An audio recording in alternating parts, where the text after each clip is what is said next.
तो dear students, मैं आपको रास की बात ये बता रहा था कि ये जो इक्वेशन है s equal to u t plus half a t square, जिसको मैं यहाँ लिख के बताता हूँ आपको।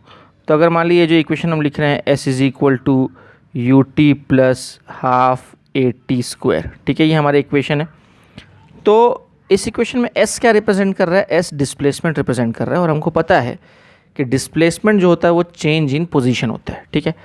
तो अगर मान लो पार्टिकल एक्स एक्सिस के लॉन्ग मूव कर रहा है प्योरली, तो ये डिस्प्लेसमेंट की जगह पर मैं क्या लिखूंगा? x2 माइनस x1 या x final minus x initial, एक ही बात है, जैसा लिखना चाहो लिख लो। तो ये है change in position is equal to u t plus half a t square. और यही अगर पार्टिकल मान लो y एक्सिस के लॉन्ग मूव कर रहा होता प्योरली, तो प्योरली अगर वो y एक्सिस के लॉन्ग मूव कर रहा है तो फिर ये s के जगह पर हम क्या लिखेंगे? s के जगह पर हम लिखेंगे y final minus y initial या y2 माइनस y1, ठीक है, is equal to u t plus half a t square. तो अब इस s के जगह पर हम y f minus y i भी लिख सकते हैं, और इस s के जगह पर हम एक्स एफ माइनस एक्स आई भी लिख सकते हैं। डिपेंड करता है कि पार्टिकल जो है वो किस एक्सिस के अलॉन्ग मूव कर सकते हैं। हम Z F minus Z I भी लिख सकते हैं। अगर पार्टिकल जो है वो प्योरली जेड एक्सिस के अलॉन्ग मूव कर रहा है तो हम Z two minus Z one या Z F minus Z I भी लिख सकते हैं। तीन में से किसी एक एक्सिस के अलॉन्ग ही मूव कर रहा होगा, क्योंकि ये 1D मोशन का केस है। अगर 2D मोशन का केस होता तो फिर तो हमको ये डिस्प्लेसमेंट वेक्टर फॉर्म में लिखना पड़ता, ये इनिशियल वेलोसिटी भी वेक्टर फॉर्म में और एक्सेलरेशन भी वेक्टर फॉर्म में, ये सारी चीज़ें हमको वेक्टर फॉर्म में लिखनी पड़ती। लेकिन 1D मोशन में तो सिर्फ कोऑर्डिनेट्स से ही काम हो जाता है हमारा, सिर्फ एक्स या सिर्फ वाई या सिर्फ जेड कोऑर्डिनेट्स से ही हमारा काम हो जाता है, ठीक है। तो भाई फाइनल एक्स कोऑर्डिनेट और इनिशियल एक्स कोऑर्डिनेट से काम हो जाएगा, या फाइनल वाई कोऑर्डिनेट और इनिशियल वाई कोऑर्डिनेट से ही काम हमारा हो जाएगा, ठीक है। अच्छा जी, तो अब कुछ बुक्स में क्या करते हैं कि इसी इक्वेशन को वो फर्दर मॉडिफाई करते हैं और इसको ऐसा लिखते हैं, एक्स फाइनल जो है उसको एक्स बोल देंगे और एक्स इनिशियल जो है उसको वो बोल देंगे x naught is equal to u t plus half a t square. और यहाँ से अगर मैं इस माइनस एक्स नॉट को उधर भेज दूँ तो ये हो जाएगा x is equal to x naught plus u t plus half a t square. तो इस तरह से ये जो है फाइनल इक्वेशन हमारा आता है, x as a function of time. तो ये बेसिकली अगर देखा जाए तो ये position as a function of time है, ठीक है। यानी इस टाइम टी पर उस पार्टिकल का पोजीशन क्या था वो ये इक्वेशन बता रहा है। ध्यान से समझो डियर स्टूडेंट्स, ध्यान से समझो, क्रिटिकल बात है ये। देखो ये जो इक्वेशन था, इस इक्वेशन में हमको ये कौन सा इक्वेशन है? ये डिस्प्लेसमेंट और टाइम का इक्वेशन है। ये बता रहा है कि भाई टाइम टी पर पार्टिकल का डिस्प्लेसमेंट क्या था, और ये वाला इक्वेशन बता रहा है कि टाइम टी पर पार्टिकल का पोजीशन क्या है, ठीक है। और ये एक्स नॉट क्या है? एक्स नॉट एक कांस्टेंट है कि भाई टी इक्वल टू 0 पे उसकी पोजीशन क्या थी, यानी एक्स इनिशियल। अगर आप ध्यान दें तो हम एक्स इनिशियल की जगह पर ही तो हमने एक्स नॉट लिखा है, यानी कि टी 0 पे एक्स की जो वैल्यू है वही हमारा ये इनिशियल पोजीशन है, ये एक्स नॉट, ठीक है। अगर पार्टिकल ओरिजिन से चलना शुरू करता है, ठीक है, जैसे कि सपोज डियर स्टूडेंट्स ये एक्स एक्सिस के लॉन्ग एक पार्टिकल मूव कर रहा है, ये ओरिजिन है यानी एक्स इक्वल टू 0 है, और ये सपोज एक्स इक्वल टू 2 है। तो अगर पार्टिकल ने ओरिजिन से मूव करना स्टार्ट किया तो फिर एक्स नॉट की वैल्यू क्या हो जाएगी? एक्स नॉट की वैल्यू 0 हो जाएगी, ठीक। लेकिन अगर पार्टिकल मान लो एक्स इक्वल टू 2 से चलना शुरू करता है तो फिर ये एक्स नॉट की जगह पर क्या लिखना पड़ेगा? 2 लिखना पड़ेगा, ठीक है। और पार्टिकल जो है वो मान लो एक्स इक्वल टू -3 से भी, कोई रैंडम वैल्यूज ले रहा हूँ मैं, अगर एक्स इक्वल टू -3 से शुरू करता वो, तो फिर क्या होता? एक्स नॉट की जगह पर -3 लिखना पड़ता। यानी एक्स नॉट क्या है, आपको समझ आ रही है बात, कि टी इक्वल टू 0 पे उसकी पोजीशन क्या थी वही एक्स नॉट है। और अगर पार्टिकल ओरिजिन से शुरू हो रहा है, अगर पार्टिकल एक्स इक्वल टू 0 से अपनी शुरुआत कर रहा है मोशन की, तो इसकी वैल्यू ऑटोमेटिकली क्या हो जाएगी? 0 हो जाएगी। और अगर if particle starts from origin, तो मैं यहाँ लिख देता हूँ नोट बोल के, तो आप लिख सकते हैं कि if particle starts from origin, if particle starts from origin का क्या मतलब है कि जब टाइम काउंट करना शुरू किया गया, जब स्टॉप वॉच ऑन किया, तब पार्टिकल कहाँ था? ओरिजिन पे था मान लो। So if a particle starts from origin, तो उस केस में ये इक्वेशन मॉडिफाई होकर क्या हो जाएगा? इक्वेशन बन जाएगा एक्स, तो पहले मैं ऐसे लिख देता हूँ कि उस केस में, in that case x naught will become equal to 0, और हमारा इक्वेशन बन जाएगा x equal to u t plus half a t square. अरे तो आपने देखा डियर स्टूडेंट्स की इक्वेशन नंबर 1 और ये है इक्वेशन नंबर 2 और ये है इक्वेशन नंबर 3। तो इक्वेशन नंबर 1 और इक्वेशन नंबर 3 को आप देखिए, 1 और 3 आपको सेम दिख रहे हैं, सेम दिख रहे हैं ना। यानी पता ये चला कि अगर पार्टिकल ओरिजिन से शुरू हो रहा है तो displacement time equation or position time equation will be same. Displacement time equation will be s equal to ut plus half at square and position time equation will be x equal to ut plus half at square. लेकिन ये equation 1 और equation 2 को अगर हम compare करें तो अगर particle origin से शुरू नहीं हो रहा तब फिर डिस्प्लेसमेंट टाइम का इक्वेशन अलग बनेगा और पोजीशन टाइम का इक्वेशन अलग बनेगा. कब? अगर वो ओरिजिन से शुरू नहीं हो रहा तब. लेकिन अगर ओरिजिन से ही शुरू हो रहा है तो फिर डिस्प्लेसमेंट टाइम और पोजीशन टाइम का इक्वेशन सेम होगा. But if the particle is not starting from the origin then the displacement time equation will be different which is represented by equation number 1 and the position time equation will be different which is represented by equation number 2. ठीक है, तो मुझे उम्मीद है कि ये पूरी की पूरी बात आपको समझ में आ गई होगा. और वही अगर मान लो XT ग्राफ वो बनाने के लिए बोलते हैं. ठीक है, कौन सा ग्राफ? Position time graph. ठीक है, तो पोजीशन टाइम ग्राफ अगर आप बनाएंगे इक्वेशन नंबर 3 के हिसाब से तो इक्वेशन नंबर 3 के हिसाब से तो पोजीशन टाइम ग्राफ बिल्कुल वैसा ही बनेगा जैसा आपने यहाँ पे बनाया हुआ है, यहाँ जैसा हमने बनाया. बस आप क्या करेंगे, डिस्प्लेसमेंट के जगह पर ये जो आपको डिस्प्लेसमेंट यहाँ दिख रहा है उस डिस्प्लेसमेंट के जगह पर आप लिख देंगे डियर स्टूडेंट्स एस को रिप्लेस कर दो एक्स से. ये बन गया XT ग्राफ. यानी XT ग्राफ और ST ग्राफ सेम ही रहेगा. कब? If particle starts from origin. यानी आप देखें t इक्वल टू 0 पे x इक्वल टू 0 है ना, graph is starting from the origin ना. If particle starts from origin then the displacement time graph and position time graph will remain same. ठीक, but if the particle is not starting from the origin तो उस case में हम equation number 2 का सहारा लेंगे, इस वाली इक्वेशन का सहारा लेंगे. कब? If the particle is not starting from the origin. और उसके लिए ग्राफ कैसा बनेगा मैं यहाँ पे आपको ड्रॉ करके दिखाता हूँ. If particle is not starting from the origin, if particle is not starting from the origin, not starting from the, उम्मीद है आपको ये हैंडराइटिंग समझ में आ रही होगी. ठीक है, not starting from the origin तो उस केस में इक्वेशन बन जाएगा x is equal to x naught plus ut plus half AT square. और अगर पोजीशन टाइम ग्राफ आपको बनाने के लिए बोला गया, अभी तक तो हम डिस्प्लेसमेंट टाइम ग्राफ शो कर रहे थे आपको, लेकिन अगर पोजीशन टाइम ग्राफ बोला गया तो उस केस में डियर स्टूडेंट्स पोजीशन ग्राफ कुछ इस तरह से, पोजीशन टाइम ग्राफ इस तरह से बनाना पड़ेगा आपको. तो ये मैंने ले लिया पोजीशन और ये ले लिया टाइम. ठीक, और यहाँ पर अगर आप ध्यान से देखें तो यहाँ पर ये कैसा बनेगा, x naught equal to ut plus half AT square. देखो अभी भी स्क्वायर वाला टर्म है, यानी अभी भी नेचर कैसा होगा, पैराबोलिक ही होगा. लेकिन आप देखें t इक्वल टू 0 पे x 0 नहीं हो रहा, क्योंकि t 0 पुट करोगे तो इतना टर्म 0 हो जाएगा, लेकिन x equal to x naught हो जाएगा ना. यानी t इक्वल टू 0 पे x equal to x naught हो रहा है. At t equal to 0 x is equal to x naught ना, तो वो ग्राफ कुछ ऐसा बनेगा, ये कुछ इस तरह से बनेगा. ऐसा है अभी भी ये पैराबोलिक. और ये जो चीज़ है ये क्या है, ये एक्स नॉट है. आपको बात समझ आ रही है डिस्टेंस? मैं इसको इस तरह से लिख देता हूँ, रुक जाओ. इस वाले पॉइंट को मैं लिख रहा हूँ दिस इज एक्स नॉट. या तो ग्राफ एक्स नॉट से शुरू हो रहा है और ऊपर को जा रहा है. ये पैराबोलिक ही है, अभी भी कर्व्ड ही है वो, सिर्फ इस बार वो ओरिजिन से शुरू नहीं हो रहा because particle is not starting from the origin ना. ठीक है, यानी t इक्वल टू 0 पे x is equal to x naught है. यहाँ पे ग्राफ अभी भी पैराबोलिक है. और अगर आप टेंजेंट ड्रॉ करेंगे तो टेंजेंट का t इक्वल टू 0 पे स्लोप 0 नहीं है.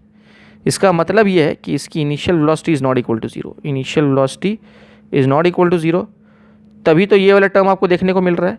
तो उस केस में यहाँ पे आप t इक्वल टू 0 पे स्लोप 0 नहीं है. लेकिन अगर इनिशियल वेलोसिटी 0 होती तो कुछ नहीं होता. अगर इनिशियल वेलोसिटी 0 होती तो वो ग्राफ ऐसा बनता. अभी भी वो पैराबोलिक है, लेकिन इस बार यहाँ पे टेंजेंट का स्लोप ओरिजिन पे क्या हो जाएगा, यानी t इक्वल टू 0 पे स्लोप 0 हो जाएगा. तो ये कब होगा, इफ़ u इज़ 0. तो अगर u 0 हुआ तब ग्राफ ऐसा होगा. और ये तो हमारा as it is x naught है. ठीक है, लेकिन अगर u नॉट इक्वल टू 0 हुआ तो आप देख रहे हैं बस बहुत बारीक सा फ़र्क है, बहुत बारीक सा. तो उम्मीद है कि ये सारी की सारी बात आपको समझ आ गई हो डिस्टेंट्स. ये कुछ बारीक बातें थी. अब मैं अल्टीमेटली इसको समराइज़ कर देता हूँ. समरी हम ये बोल सकते हैं डिस्टेंट्स अल्टीमेटली कि जब भी यूनिफॉर्मली एक्सेलरेटेड मोशन की हम बात करेंगे, जब भी हम यूनिफॉर्मली एक्सेलरेटेड मोशन की बात करेंगे, चाहे इनिशियल वेलोसिटी 0 हो या ना हो, जब तक मोशन यूनिफॉर्मली एक्सेलरेटेड है डिस्प्लेसमेंट टाइम ग्राफ हमेशा पैराबोलिक होगा. ठीक है, तो जब भी यूनिफॉर्मली एक्सेलरेटेड मोशन की बात करेंगे तो डिस्प्लेसमेंट टाइम ग्राफ हमेशा पैराबोलिक, देखिए यहाँ भी डिस्प्लेसमेंट टाइम ग्राफ पैराबोलिक है और यहाँ भी डिस्प्लेसमेंट टाइम ग्राफ पैराबोलिक है, यानी सभी केसेस में displacement time graph will always be parabolic. ठीक है, तो मैं ना यहाँ पे लिख भी देता हूँ डिस्टेंस अच्छे से बिल्कुल, कि डिस्प्लेसमेंट टाइम ग्राफ बोलो या पोजीशन टाइम ग्राफ बोलो, it will always be parabolic in nature. ठीक है, ठीक है, वो बात और है कि कभी ओरिजिन से शुरू होगा, कभी ओरिजिन से नहीं शुरू होगा, कभी इनिशियल वेलोसिटी जीरो होगी तो इनिशियल स्लोप जीरो होगा, कभी इनिशियल स्लोप जीरो नहीं होगा, कोई बात नहीं, लेकिन नेचर तो पैराबोलिक ही रहेगा फॉर यूनिफॉर्मली एक्सेलरेटेड मोशन, है ना। यहाँ लिख दो फॉर यूनिफॉर्मली एक्सेलरेटेड मोशन की बात चल रही है यहाँ पे। ठीक है, और अगर वीटी ग्राफ की बात करेंगे तो velocity time graph will always B a straight line. ठीक है, so this will always B a straight line. ठीक है, जो कि हम देख रहे हैं हर केस में। ठीक है, और what about dear students our acceleration time graph? Acceleration time graph will also be a straight line. ठीक है, स्लोप जीरो वाला स्ट्रेट लाइन, है ना। आपको दिखा देता हूँ मैं, तो देखिए ये तो पैराबोलिक और स्ट्रेट, अब देख लीजिए, मैं आपको ले चलता हूँ। ये देखिए parabolic, straight and straight, so last two are the straight lines, है ना। ये तो स्ट्रेट लाइंस है, ये वाली स्ट्रेट लाइन है, ये वाली स्ट्रेट लाइन है, और पहला वाला क्या है, पैराबोलिक है। ठीक है, तो बस आपको बात समझ में आ गई। तो ultimately what is the summary? This is the summary for any kind of uniformly accelerated motion, displacement time graph और position time graph will always be parabolic in nature.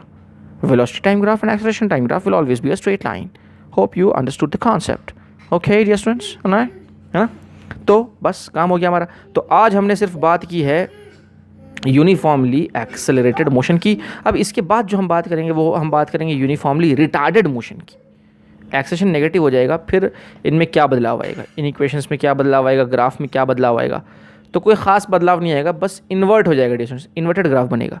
तो वो इन्वर्टेड ग्राफ कैसा होगा इसकी भी हम चर्चा करेंगे. पर पहले मैं चाहूँगा कि आप यहाँ तक कॉपी कर लें. ठीक है, कौन कौन सी चीज़ें आपने कॉपी नहीं की हैं. ये तो आपने कॉपी कर लिया डिस्टेंस. मैं चाहूँगा कि आप पॉज करके वीडियो को ये कॉपी कर लेंगे. ठीक है, 1 2 3 इक्वेशन नंबर 1 2 3 कंडीशंस के साथ आप लिख सकते हैं इनको. ठीक है, और फिर मैं चाहूँगा डिस्टेंस कि आप ये कॉपी डाउन कर लें कंडीशंस के साथ, अच्छे से नोट बोल के लिख लें इसको. और फिर इसके बाद मैं चाहूँगा कि आप ये कंक्लूजन बोल के इसको कॉपी डाउन कर सकते हैं. कंक्लूजन बोल के इसको कॉपी डाउन कर लें. ठीक है, कर लें कॉपी डियर स्टूडेंट्स. तो डियर स्टूडेंट्स, अब हम देख रहे हैं uniformly retarded motion till velocity becomes zero, है ना. तो uniformly retarded motion till velocity becomes zero. यहाँ पे 3 ग्राफ्स मैंने बनाए हुए हैं, डिस्प्लेसमेंट टाइम, वेलोसिटी टाइम और एक्सेलरेशन टाइम. तो अब ये ग्राफ का नेचर कैसा होगा वो हम समझने की कोशिश करेंगे. तो सबसे पहले तो इक्वेशन हम लिखते हैं डिस्प्लेसमेंट और टाइम के लिए. तो डिस्प्लेसमेंट और टाइम के लिए इक्वेशन क्या होगा डियर स्टूडेंट्स? इक्वेशन होगा S = ut minus half AT². ऐसा क्यों बोल रहा हूँ मैं? क्योंकि रिटार्डेड मोशन है ये.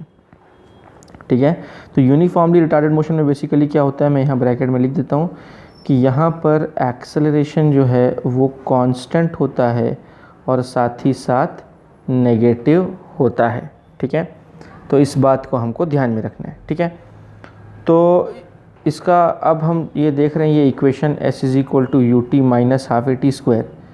तो यहाँ पर डियर स्टूडेंट्स अगर आप ध्यान से देखें तो यहाँ t का स्क्वायर दिख रहा है आपको. t का स्क्वायर मतलब ग्राफ किसके सिमेट्रिक होगा?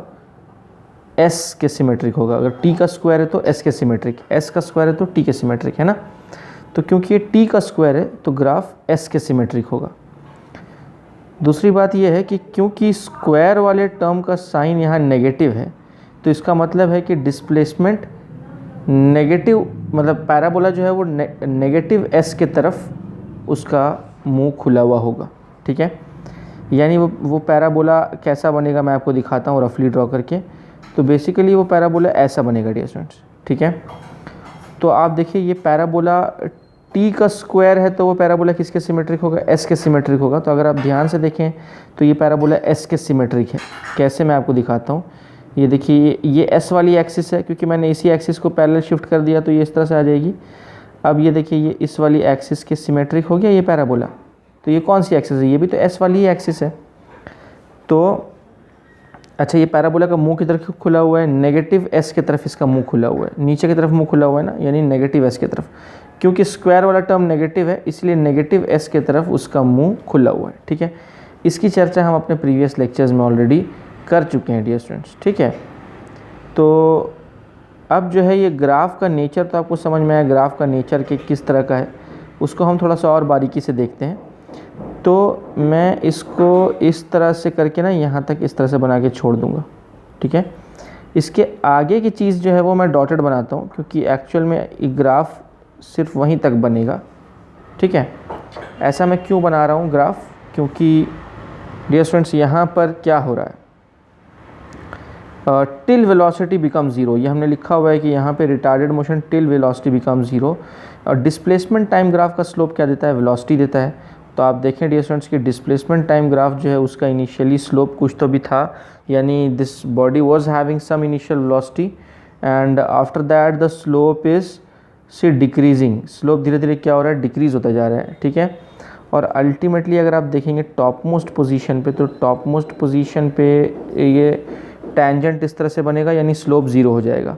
तो टॉप मोस्ट पोजीशन पे स्लोप का ज़ीरो हो जाना मतलब वेलोसिटी का क्या हो जाना, ज़ीरो हो जाना। यानी ये ग्राफ कहाँ से कहाँ तक रहेगा, ग्राफ यहाँ से यहाँ तक रहेगा, उसके आगे का ग्राफ नहीं बनाया आपने तो चलेगा। ठीक है, वही मैं आपको यहाँ पे बताना चाह रहा था। ठीक है, तो इस तरह की बात है डियर स्टूडेंट्स।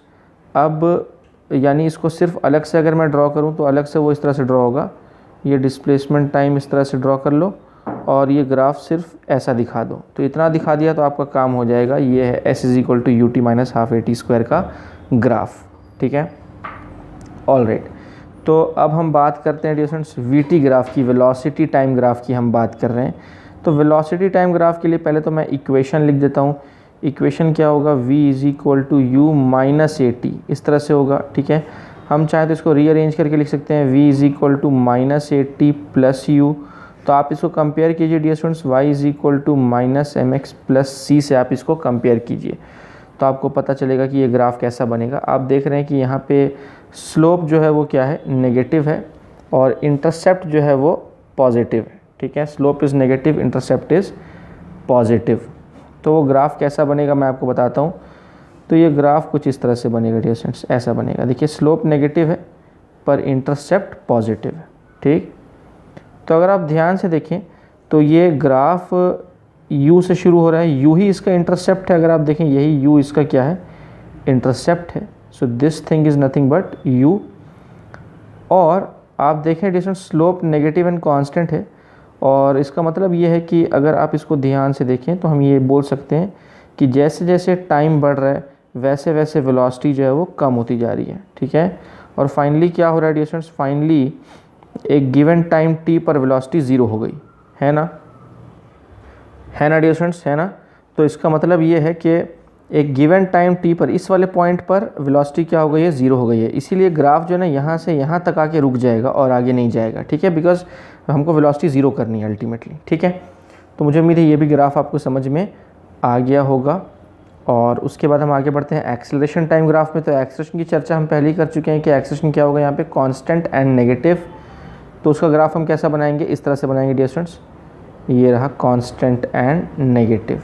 ठीक है, तो ये हमारा बन गया एटी ग्राफ। ये नीचे की दिशा तरफ है, इसका मतलब है कि ये ज़ीरो है और ये चीज़ जो है ये माइनस ए रिप्रेजेंट कर रही है। A is equal to negative value होगी और कांस्टेंट होगी, नेगेटिव एंड कांस्टेंट।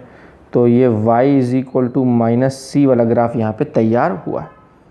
ठीक है, तो अगेन फिर से हमने क्या देखा डियर स्टूडेंट्स कि again the displacement time graph is parabolic in nature, the velocity time graph is straight line and acceleration time graph is also a straight line. ठीक है, हाँ जी, बस ये था कि यूनिफॉर्मली एक्सेलरेटेड मोशन में पैराबोला ऐसा बना था और यूनिफॉर्मली रिटार्डेड मोशन में पैराबोला ऐसा बन रहा है। ठीक है, तो लेकिन है तो दोनों पैराबोला ही, मतलब और यूनिफॉर्मली एक्सेलरेटेड में मुंह ऐसा खुला था उसका और यूनिफॉर्मली रिटार्डेड में तो आप देख ही रहे हैं ये इस तरह से है। ठीक है, तो एनीवेज लेकिन है तो वो पैराबोला ही। और यूनिफॉर्मली एक्सेलरेटेड मोशन में वीटी ग्राफ कैसा बना था, वीटी ग्राफ इस तरह से बना था। ठीक है, लेकिन यूनिफॉर्मली तो या तो ऐसा बना था, या अगर इनिशियल वेलोसिटी 0 है तो ऐसा बना था, ठीक है। लेकिन यूनिफॉर्मली रिटार्डेड में वो स्लोप नीचे की तरफ है, ठीक है, लेकिन है तो अभी भी वो straight line. Uniformly accelerated motion में जो हमारा ग्राफ था वो कुछ ऐसा था, acceleration was positive and constant, लेकिन इस बार एक्सेलरेशन नेगेटिव एंड कांस्टेंट है, लेकिन है तो स्ट्रेट लाइन ही। तो देखा आपने dear students, uniformly accelerated motion की बात हम करें या हम यूनिफॉर्मली रिटार्डेड मोशन की बात करें, नेचर बदल नहीं रहा, ग्राफ का नेचर वही है। Displacement time graph, velocity time graph और एक्सेलरेशन टाइम ग्राफ्स के जो नेचर हैं वो सेम है। अच्छा, मैं इसका आपको एक एग्जांपल भी दे देता हूँ। तो बेसिकली अगर मैं इसका एक एग्जांपल लूँ, किसका एग्जांपल बोल रहा हूँ मैं, कि uniformly retarded motion till velocity become 0, इसका कोई एग्जांपल है? हाँ है, बहुत प्यारा एग्जांपल एक है, और वो एग्जांपल है कि अगर मान लो डियर स्टूडेंट्स मैं किसी ऑब्जेक्ट को ग्राउंड से ऊपर फेंकता हूँ, ठीक है, तो सपोज़ यहाँ पर नीचे में ग्राउंड है और इस ग्राउंड से मैंने किसी ऑब्जेक्ट को कुछ इनिशियल वेलोसिटी u से ऊपर थ्रो किया। तो जब मैंने इस ऑब्जेक्ट को ऊपर थ्रो किया तो इसके पास कुछ ना कुछ इनिशियल वेलोसिटी थी, लेकिन धीरे धीरे क्या हुआ, इसकी वेलोसिटी घटती जाएगी और कोई तो ऐसा टाइम आएगा जब इसकी वेलोसिटी टॉप मोस्ट पॉइंट पे क्या हो जाएगी, 0 हो जाएगी। तो थ्रू आउट जो है वो इसका रिटार्डेड मोशन हो रहा है ना, क्योंकि इसका जो एक्सेलरेशन है यानी एक्सेलरेशन ड्यू टू ग्रेविटी है वो तो वेलोसिटी के ऑपोजिट है। तो अगर मैं इसको बोल दूँ पॉइंट ए और इसको मैं बोल दूँ पॉइंट बी, तो अगर आप इस ग्राफ को देखें, जैसे कि मान लो आप ये डिस्प्लेसमेंट टाइम ग्राफ देख लीजिए, तो यहाँ पर मैं बोल सकता हूँ कि ये जो पॉइंट है ये पॉइंट ए है और ये पॉइंट बी है। ए से बी तक का ग्राफ कितना पोर्शन है, इतना portion, this portion is representing a to b, है ना। यानी इनिशियली स्लोप की कुछ ना कुछ वैल्यू थी और बाद में स्लोप 0 हो गया, यानी इनिशियली कुछ तो वेलोसिटी थी, बाद में वेलोसिटी 0 हो गई, ठीक है। तो और ये वैल्यू अगर मुझे 80 में अगर ये वैल्यू लिखना पड़े तो ये वैल्यू मैं क्या लिखूँगा, यहाँ पे मैं लिखूँगा 9.8 मीटर पर सेकेंड स्क्वायर की कांस्टेंट रिटार्डेशन, है ना, माइनस लगा दो यहाँ पे, ठीक है। तो इस तरह से मैं उसको लिख सकता हूँ। तो मेरी ये बात आपको समझ में, uniformly retarded motion till velocity becomes 0, ठीक है। अब इसी के एक्सटेंशन हम आते हैं डियर स्टूडेंट्स, इसी का आगे एक्सटेंशन हम देख रहे हैं। वो एक्सटेंशन क्या है, uniformly retarded motion then accelerated motion in opposite direction. अब ये उसी का एक्सटेंशन है, ठीक है। Uniformly retarded motion then accelerated motion in opposite direction. तो यहाँ पर आप पहले मैं आपको एक एग्जांपल दे देता हूँ। इसका एग्जांपल हम क्या ले सकते हैं, एग्जांपल ये है डियर स्टूडेंट कि सपोज़ हमने ग्राउंड लिया एक, ठीक है। तो ये हमारा ग्राउंड है और इस ग्राउंड से मैंने किसी ऑब्जेक्ट को थ्रो किया ऊपर की ओर with some initial velocity u, ठीक है। तो इसको मैं पॉइंट ए बोल देता हूँ और ये जो ऑब्जेक्ट है वो ऊपर जाएगा, ठीक है।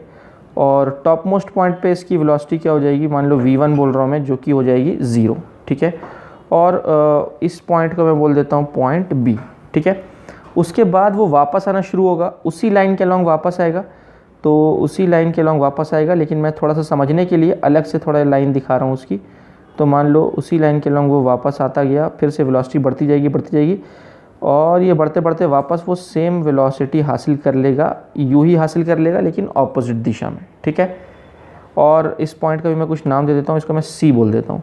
तो यानी पार्टिकल पहले ए से बी जा रहा है और फिर बी से सी आ रहा है, ठीक है। तो ए से बी तक पार्टिकल का मोशन कैसा है, अगर हम ए से बी की बात करें तो जो पार्टिकल का मोशन है वो मोशन है uniformly retarded motion, isn't it.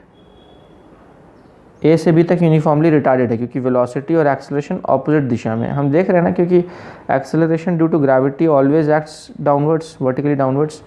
तो ए से बी तक वेलोसिटी और एक्सेलरेशन ऑपोजिट दिशा में होने की वजह से ए से बी तक जो मोशन है वो है यूनिफॉर्मली रिटार्डेड। फिर हम बात करते हैं बी से सी तक, और बी से सी तक क्या हो रहा है, बी से सी तक ना अब वेलोसिटी भी नीचे है और एक्सेलरेशन भी नीचे है। तो जब वेलोसिटी और एक्सेलरेशन दोनों की दिशा सेम हो जाए तो वहाँ पर वो मोशन क्या हो जाता है, यूनिफॉर्मली एक्सेलरेटेड मोशन हो जाता है, ठीक है, ठीक है। मोशन लिख दो यहाँ पे, मोशन एंड मोशन, ठीक है। तो हमको यही ग्राफ प्लॉट करना है, हमको पहले ए से बी का ग्राफ प्लॉट करना है, फिर बी से सी का ग्राफ प्लॉट करना है। तो ए से बी का ग्राफ, ये जो ग्राफ है ये हम ऑलरेडी प्लॉट कर चुके हैं। कहाँ प्लॉट कर चुके हैं? यहाँ प्लॉट कर चुके हैं। ये जो आपको ग्राफ्स दिख रहे हैं ये सब ए से बी तक के तो ग्राफ हैं। ये जो डायग्राम मैंने आपको दिखाया है ए से बी तक का ही ग्राफ है ये, ठीक है। लेकिन अब हमें आगे बढ़ना है, बी से सी तक भी जाना है हमें, ठीक है। तो ग्राफ्स कैसे बनेंगे मैं आपको ड्रॉ करके दिखा देता हूँ। ग्राफ्स कुछ इस तरह से बनेंगे डियर स्टूडेंट्स। जो डिस्प्लेसमेंट टाइम ग्राफ है वो इस तरह से बनेगा, ये रहा, ठीक है। तो ये वही पैराबोला है लेकिन कंप्लीट पैराबोला बनेगा यहाँ पे, ठीक है। और वीटी ग्राफ की अगर हम बात करें तो वीटी ग्राफ देखो पिछले केस में जो था ना उसी को एक्सटेंड करेंगे हम, यानी ये जो ग्राफ आपको दिख रहा है इसी ग्राफ को हम एक्सटेंड करेंगे, मतलब ये जो लाइन है इसी लाइन को हम आगे एक्सटेंड कर देंगे। आओ देखते हैं कैसे। तो कुछ नहीं रिलेशंस, यहाँ पर बस मैं ये एक पहले 2 पैरेलल लाइंस बना लेता हूँ मैं। तो ये एक लाइन हो गई और ये दूसरी लाइन हो गई, ठीक है। और फिर मैं ग्राफ स्टार्ट करूँगा तो ग्राफ मेरा कहाँ से कहाँ जाएगा? ग्राफ मेरा यहाँ से शुरू होगा और ये बिल्कुल कांस्टेंट स्लोप के साथ यहाँ आके एंड हो जाएगा, ठीक है। तो this is my graph, this particular line is my graph, ठीक है। इसको मैं ग्राफ क्यों बोल रहा हूँ मैं आपको बताता हूँ। क्योंकि डियर स्टूडेंट्स ये यहाँ पर इसको मैं बोल रहा हूँ प्लस यू, ठीक है। ये तो ज़ीरो हो गया और इसको मैं बोल रहा हूँ माइनस यू, ठीक है। तो देखो ग्राफ का इक्वेशन तो वही होगा, v is equal to u minus A t, ठीक है। तो इक्वेशन तो वही है थ्रू आउट, है ना, यही इक्वेशन फॉलो हो रहा है यहाँ पे, ठीक है डियर स्टूडेंट्स, क्योंकि रिटार्डेशन है, ठीक है। तो हम यूज़ कर रहे हैं v is equal to u minus A t, okay. और आपको बहुत समझने वाली, ध्यान देने वाली बात यह है कि देखो ये चला था किस वेलोसिटी से? ये चला था इनिशियल वेलोसिटी u से जो कि प्लस u था, और वापस पहुंचा किस वेलोसिटी से? माइनस u से वापस पहुंचा, ठीक है। तो इसीलिए आप देखिए डिस्टेंस, ये प्लस u से शुरू हुआ ये ग्राफ और माइनस u पे ये वाला पॉइंट, मतलब कौन सा पॉइंट है ये? माइनस u वाला पॉइंट है, तो माइनस u पे वो ख़त्म हुआ, ठीक है। थ्रू आउट वी टी का स्लोप कांस्टेंट है। क्यों? क्योंकि थ्रू आउट एक्सेलरेशन कांस्टेंट है, चाहे वो पार्टिकल ए से बी जा रहा हो या बी से सी जा रहा हो, है ना। वो पॉइंट्स कौन से पॉइंट्स हैं मैं आपको दिखा देता हूँ। ये पॉइंट ए है, ये वाला जो पॉइंट है ये पॉइंट बी है जहाँ पे वेलोसिटी ज़ीरो हो गई, ये टॉप मोस्ट पॉइंट रिप्रेजेंट कर रहा है। और ये कौन सा पॉइंट है? ये पॉइंट सी है जहाँ पर कि वेलोसिटी वापस से क्या हो गई? माइनस यू हो गई है, ठीक है। तो ए से बी जाओ, ए से बी जाओ या बी से सी जाओ, थ्रू आउट एक्सेलरेशन कांस्टेंट और नेगेटिव है, इसीलिए थ्रू आउट स्लोप भी वी टी का कांस्टेंट और नेगेटिव हमने रखा है, ठीक है डियर स्टूडेंट्स। अच्छा, तो ये एक बात हो गई। और अगर हम बात करें हमारे डिस्प्लेसमेंट टाइम ग्राफ की, तो डिस्प्लेसमेंट टाइम का तो आपको इक्वेशन पता ही है। वो इक्वेशन क्या है? S is equal to u t minus half a t square, ठीक है। अच्छा, तो अब यहाँ पे डियर स्टूडेंट्स ये जो इक्वेशन हम यूज़ कर रहे हैं इसी के आधार पे हमने ये ग्राफ बनाया है। अब आप देखिए कि डिस्प्लेसमेंट टाइम ग्राफ का स्लोप हमें क्या देता है? वेलोसिटी देता है ना। तो अगर मैं t इक्वल टू ज़ीरो पे स्लोप बनाऊँ तो t इक्वल टू ज़ीरो पे स्लोप कैसा बनेगा मैं आपको दिखाता हूँ। t इक्वल टू ज़ीरो पे स्लोप इस तरह से बनेगा, ठीक है। और जो एंड पॉइंट है वहाँ पे अगर मैं स्लोप बनाऊँ तो ये वाला स्लोप कैसा बनेगा ये भी मैं आपको बना के दिखाता हूँ। डिस्टेंस ये रहा अप्रॉक्सीमेटली, ये स्लोप रहा, ठीक है। इस तरह से मैंने स्लोप्स ड्रॉ कर दिए हैं। अब आप ध्यान से देखिए डियर स्टूडेंट्स कि ये जो दोनों एंगल्स हैं, यानी ये वाला एंगल थीटा है तो ये वाला एंगल भी थीटा ही होगा। कहने का मतलब ये है कि tan थीटा का मैग्नीट्यूड सेम होने वाला है। देखो डिस्प्लेसमेंट टाइम ग्राफ का स्लोप क्या देता है? वेलोसिटी, और यहाँ भी ये वाला स्लोप क्या देगा? वेलोसिटी, ठीक है। तो ये स्लोप हमको इनिशियल वेलोसिटी देगा और ये स्लोप हमको क्या देगा? फाइनल वेलोसिटी देगा, ठीक है। अब यहाँ पे हम देख रहे हैं कि इनिशियल वेलोसिटी भी u है और फाइनल वेलोसिटी भी क्या है? u है। सिर्फ ये है कि भाई इनिशियल वेलोसिटी प्लस u है और फाइनल वेलोसिटी माइनस u है। मैग्नीट्यूड तो दोनों का सेम है, सिर्फ साइन ऑपोजिट है। तो वही यहाँ पे हो रहा है, ये वाला स्लोप पॉजिटिव एंड कांस्टेंट है और ये वाला स्लोप जो है वो नेगेटिव एंड कांस्टेंट है, ठीक है। और ये बात है डिफरेंस। तो ये जो स्लोप है ये स्लोप जो है ये क्या रिप्रेजेंट कर रहा है, प्लस यू, और ये वाला स्लोप क्या रिप्रेजेंट कर रहा है, माइनस यू। ठीक है, तो इस तरह की बात है। तो ये दोनों एंगल्स इसीलिए सेम होंगे क्योंकि यू का मैग्नीट्यूड नहीं बदला, इसीलिए ये दोनों एंगल्स सेम होंगे। सिर्फ फ़र्क ये है कि यहाँ पे हमको ये ऑब्ट्यूज एंगल लेके स्लोप कैलकुलेट करना पड़ेगा, इसीलिए यहाँ पे स्लोप नेगेटिव आ जाएगा, प्लस यू माइनस यू। उम्मीद है ये बात आपको समझ में आ रही होगी। ठीक है, अच्छा, और अगर हम बात करें एक्सेलरेशन टाइम ग्राफ की, तो वो तो बहुत ही सिंपल है। सबसे सिंपल हमारा एक्सेलरेशन टाइम ग्राफ है क्योंकि वो कांस्टेंट और नेगेटिव होने वाला है। तो एक्सेलरेशन टाइम ग्राफ सिंपली हमारा कांस्टेंट और नेगेटिव होगा। हम चाहें तो यहाँ लिख सकते हैं -9.8 मीटर पर सेकेंड स्क्वायर। ठीक है, तो इस तरह की बात है। तो ये हमने बना लिया distance uniformly retarded motion then accelerated motion in opposite direction. ठीक है, अच्छा, टॉप मोस्ट पॉइंट पे भी आप स्लोप देख लें तो टॉप मोस्ट पॉइंट पे जो स्लोप होगा ना, ये देखिए टॉप मोस्ट पॉइंट पे स्लोप 0 है, तो टॉप मोस्ट पॉइंट पे वेलोसिटी जो है वो 0 है टॉप मोस्ट वाले पॉइंट पे। ठीक है, इस वाले टाइम पे। तो यहाँ से यहाँ तक का जो टाइम है ये टाइम ऑफ एसेंट है, और यहाँ से यहाँ तक का जो टाइम है ये टाइम ऑफ डिसेंट है ना। तो उम्मीद है कि ये पूरी की पूरी बात आपको समझ में आ रही होगी। Distance uniformly retarded motion then accelerated motion in opposite direction. ठीक है, बहुत ही अच्छी बात है।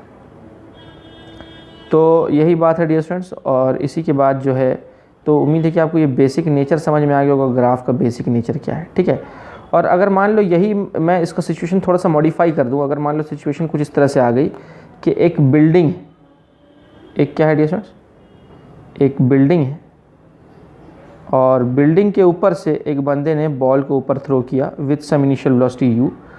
ये बॉल ऊपर गया और फिर ऊपर जाके ये इस तरह से ना बिल्डिंग के नीचे जाके गिरा ग्राउंड पे।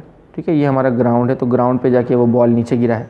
ठीक है, तो पॉइंट्स का नाम भी दे देता हूँ मैं। पॉइंट्स के नाम कुछ इस तरह से हैं, ये पॉइंट ए है, ये पॉइंट बी है, और फिर ये वाला पॉइंट मैं सी बोल रहा हूँ। सेम लेवल पे वापस आया तो यहाँ पे वेलोसिटी वापस वही यू हो गई होगी, और फिर ये फाइनल पॉइंट जो है इसको मैं डी बोल देता हूँ। ठीक है, तो अगर इसका ग्राफ हमें बनाना पड़ा, इसका displacement time graph, velocity time graph और एक्सेलरेशन टाइम ग्राफ बनाना पड़ा, तो कैसे बनेगा? बहुत सिंपल है। देखो डियर स्टूडेंट्स, इसका डिस्प्लेसमेंट टाइम ग्राफ इस तरह से बन जाएगा। डिस्प्लेसमेंट टाइम ग्राफ दे दिया मैंने ऐसा, और ये ग्राफ कुछ इस तरह से बनेगा ऐसा। ये नीचे एक्सटेंड हो जाएगा डियर स्टूडेंट्स। क्यों ऐसा हो रहा है? क्योंकि आप देखिए ये चला था ए से, मतलब इस पॉइंट को मैं पॉइंट ए बोल देता हूँ। ये जो पॉइंट है इसको मैं ए बोल रहा हूँ। पॉइंट ए से ये चला था। ठीक है, ये टॉप मोस्ट पॉइंट रिप्रेजेंट कर रहा है क्योंकि यहाँ पे स्लोप 0 है, मतलब यहाँ पे वेलोसिटी क्या है? 0 है, तो ये टॉप मोस्ट पॉइंट है, यानी ये पॉइंट बी है। उसके बाद ये जो है ये पॉइंट सी रिप्रेजेंट कर रहा है। क्यों? क्योंकि वापस से उतनी ही वेलोसिटी हो गई, यानी यहाँ जितना स्लोप था यहाँ भी स्लोप उतना ही हो गया, तो इसका मतलब वापस वही वेलोसिटी उसने हासिल कर ली।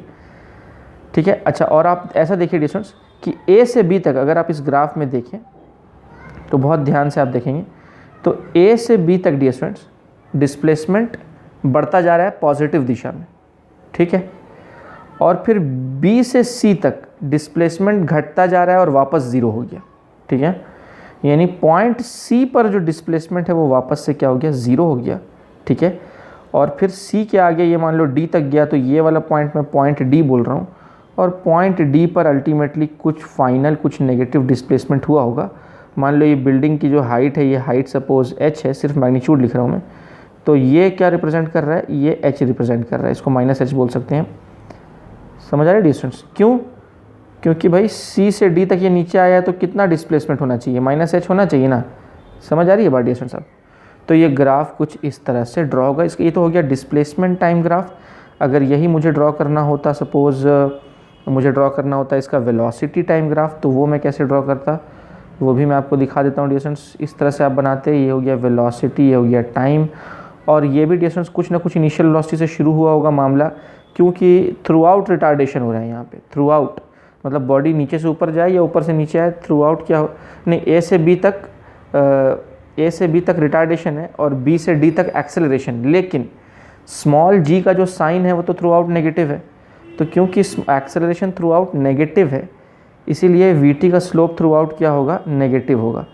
तो इसको हम इस तरह से बना लेंगे डिस्टेंस ऐसा करके, और ये थोड़ा ज़्यादा नीचे तक जाएगा। ज़्यादा नीचे क्यों जाएगा मैं आपको बताता हूँ। क्योंकि डिस्टेंस ये ग्राफ थोड़ा नीचे एक्सटेंड करता हूँ मैं। अब चला तो ये u वेलोसिटी से था, ठीक है, प्लस यू वेलोसिटी से, प्लस यू इसलिए ऊपर से शुरुआत हुई उसकी, ठीक है। और ये पहुंच गया कहाँ, देखो ये वापस से पॉइंट सी पर यू वेलोसिटी हासिल करेगा ना, तो पॉइंट सी कहाँ होगा मैं आपको बताता हूँ। ये तो हो गया हमारा पॉइंट ए, ठीक है, और यहाँ पर वेलोसिटी 0 हो गई है, तो ये हमारा हो गया पॉइंट बी, ठीक है। पॉइंट सी ये वाला पॉइंट होगा, ये वाला पॉइंट, यानी ये हमारा पॉइंट सी, जहाँ पर की वेलोसिटी माइनस यू हो गई, ठीक है। ये प्लस यू था, ये माइनस यू हो गया, और फिर माइनस यू पे तो बात नहीं रुकी, क्योंकि पॉइंट डी पर वेलोसिटी ज़्यादा बढ़ जाएगी, यानी ये जो पॉइंट है ये हमारा पॉइंट डी है, जहाँ पर तो कुछ तो भी थोड़ी ज़्यादा वेलोसिटी वो हासिल कर चुका है। मान लो जो फाइनल वेलोसिटी है वो माइनस वी लिख रहा हूँ मैं, जो final velocity at point D, इस तरह से, ठीक है स्टूडेंट्स। तो लेकिन ओवरऑल नेचर तो वही रहा। और अगर हमको बनाना पड़ा इसका एक्सेलरेशन टाइम ग्राफ, तो वो तो सबसे ईजी है। एक्सेलरेशन टाइम ग्राफ में कोई फ़र्क नहीं पड़ेगा, eighty graph constant and negative है थ्रू आउट, तो ये कांस्टेंट एंड नेगेटिव इस तरह से बन जाएगा थ्रू आउट, -9.8 मीटर पर सेकंड स्क्वायर के हिसाब से, ठीक है। उम्मीद है ये बात भी आपको समझ में आ गई हो। और फिर इसी पे अगर मैं बोल दूं कि मान लो मैंने किसी ऑब्जेक्ट को ड्रॉप कर दिया है, क्या किया, किसी ऑब्जेक्ट को ड्रॉप किया है फ्रॉम अ सर्टेन हाइट, ठीक है। तो सपोज़ ये यहाँ पर ऑब्जेक्ट था, इसको u=0 से ऐसा ड्रॉप कर दिया और ये ग्राउंड पे इसको गिरना है, ठीक है। तो ये इस तरह से आके यहाँ गिर रहा है, तो बताइए कि इसका हम अलग अलग ग्राफ्स कैसे ड्रॉ कर सकते हैं। तो ये पॉइंट ए हो गया, मान लो ये पॉइंट बी हो गया, ठीक है। तो इसका डिस्प्लेसमेंट टाइम ग्राफ कैसा बनेगा, तो इस तरह से पहले तो हम इसका डिस्प्लेसमेंट टाइम ग्राफ बनाएंगे। तो यहाँ मैंने लिख दिया डिस्प्लेसमेंट, ये हो गया टाइम, ठीक है। अब देखो इसकी इनिशियल वेलोसिटी 0 है, यानी इनिशियली स्लोप क्या होगा, 0 होगा, ठीक है। अब डिस्टेंस ये थोड़ा सा ट्रिकी है, इसको आप समझ लें अच्छे से, ये थोड़ा सा ट्रिकी ग्राफ बना रहा हूँ मैं। तो ये ना कुछ इस तरह से बनेगा, चलो इसका इक्वेशन आपको लिख के बता देता हूँ मैं। तो इसका इक्वेशन कैसा होगा, S=ut, तो ut तो 0 हो जाएगा, और ये -12 AT², इस तरह से होगा, क्योंकि एक्सेलरेशन का साइन नेगेटिव है, इसीलिए माइनस वहाँ पे दिया है मैंने, ठीक है। t का स्क्वायर है तो ग्राफ किसके सिमेट्रिक होगा, s के सिमेट्रिक होगा। और दूसरा ये है कि वो क्योंकि स्क्वायर वाले टर्म का साइन नेगेटिव है, इसीलिए वो नेगेटिव s की तरफ उसका मुंह खुला होगा, उसका मुंह किधर खुला, यानी वो पैराबोला ऐसा बनेगा, नेगेटिव s की तरफ उसका मुंह खुला होगा, ठीक है। तो मैं उसका एक अंश दिखा रहा हूँ, ये उसका एक अंश है, ठीक है। अब इसके इनिशियल पॉइंट पे अगर आप स्लोप बना के देखना चाहें तो देख लें, यहाँ पे t=0 पे जो स्लोप होगा वो स्लोप 0 होगा। ये इसका मतलब है कि इनिशियल वेलोसिटी यहाँ पर क्या है, इनिशियल वेलोसिटी 0 है, ठीक है। और फिर स्लोप जो है वो बढ़ता जा रहा है, लेकिन नेगेटिव दिशा में बढ़ता जा रहा है, ठीक है। स्लोप नेगेटिव दिशा में बढ़ता जा रहा है, इसका मतलब क्या है कि जैसे जैसे वो ऑब्जेक्ट नीचे गिर रहा है वैसे वैसे उसकी वेलोसिटी जो है वो बढ़ती जा रही है, लेकिन नेगेटिव दिशा में बढ़ती जा रही है, ठीक है। अच्छा, और आप देखें डिस्प्लेसमेंट भी धीरे धीरे जैसे जैसे टाइम बीत रहा है वैसे वैसे डिस्प्लेसमेंट क्या होता जा रहा है, टाइम जैसे जैसे बीत रहा है वैसे वैसे डिस्प्लेसमेंट नेगेटिव होता जा रहा है, ठीक है, मोर एंड मोर नेगेटिव। तो उम्मीद है कि ये बात आपको समझ में आ गई। ड्रॉप वाला केस है ये, ठीक है, सीधा नीचे गिरना शुरू हो गया अब। और इसी का अगर मुझे बनाना पड़ा सपोज़ VT ग्राफ, तो VT ग्राफ में कैसा बनाऊंगा वो भी मैं आपको दिखा देता हूँ। v=u-80, तो u तो 0 हो जाएगा, -80 हो जाएगा, तो y=-mx। ये ग्राफ इस तरह से बनेगा, ऐसा स्ट्रेट लाइन नेगेटिव स्लोप के साथ। ये VT ग्राफ है, t0 पे v0 है, इसीलिए ओरिजिन से शुरू हुआ, ठीक है। और अगर इसी का बनाना होता मुझे AT ग्राफ, तो ये तो हर बार बहुत ही ईजी रहता है, कांस्टेंट एंड नेगेटिव, क्योंकि थ्रू आउट जो एक्सेलरेशन स्मॉल g वो कांस्टेंट एंड नेगेटिव है। ये -9.8 मीटर पर सेकंड स्क्वायर के हिसाब से बन जाएगा, ठीक है। तो उम्मीद है कि ये ग्राफ्स भी आपको समझ में आ गए होंगे। ये सब किसके लिए था, और किसी ऑब्जेक्ट को अगर ड्रॉप किया है तो मैंने ड्रॉप वाला केस आपको बता दिया, और मैंने आपको ये बिल्डिंग के ऊपर से बॉल थ्रो हुआ नीचे गया वो वाला केस मैंने आपको बता दिया, ठीक है। ये ग्राउंड से थ्रो किया वापस ग्राउंड पे आ गया, तो उसके लिए ये 3 केसेस मैंने आपको बता दिए, ठीक है, ठीक है डिस्टेंस। अब देखो ये जो बिल्डिंग वाला केस आपको दिख रहा है, ये जो आपको बिल्डिंग वाला केस दिख रहा है ना, इसके जो हमने ये 3 ग्राफ्स देखे, डिस्प्लेसमेंट टाइम, वेलोसिटी टाइम और एक्सेलरेशन टाइम, तो अगर पैराशूट वाला कोई ग्राफ आया तो उसके लिए भी ग्राफ इसी तरह से बनेगा। भाई मैंने आपको बताया था ना कि बिल्डिंग वाला केस और पैराशूट वाला केस मिलता जुलता होता है। क्या आप बिल्डिंग से किसी बॉल को ऊपर फेंकें या ऊपर जाते हुए पैराशूट से किसी बॉल को रिलीज़ करें, ऊपर जाते हुए पैराशूट से किसी बॉल को रिलीज़ करें, बात तो एक ही होती है, क्योंकि अल्टीमेटली वहाँ भी ट्राजेक्टरी इसी तरह की बनती है जैसे कि यहाँ इस बिल्डिंग में बन रही है, ठीक है। तो वही बात मैं आपको बोलना चाहता हूँ। तो उसके लिए भी ग्राफ कुछ ऐसा ही बनेगा। कुछ प्रॉब्लम्स भी लेंगे डियर स्टूडेंट्स, तो आपके कॉन्सेप्ट्स और क्लियर हो जाएंगे। ठीक है, फिलहाल मैं आज लेक्चर यहीं बस करता हूँ, फिर आगे चल के हम कुछ प्रॉब्लम्स भी लेंगे तो आपके कॉन्सेप्ट और क्लियर हो जाएंगे।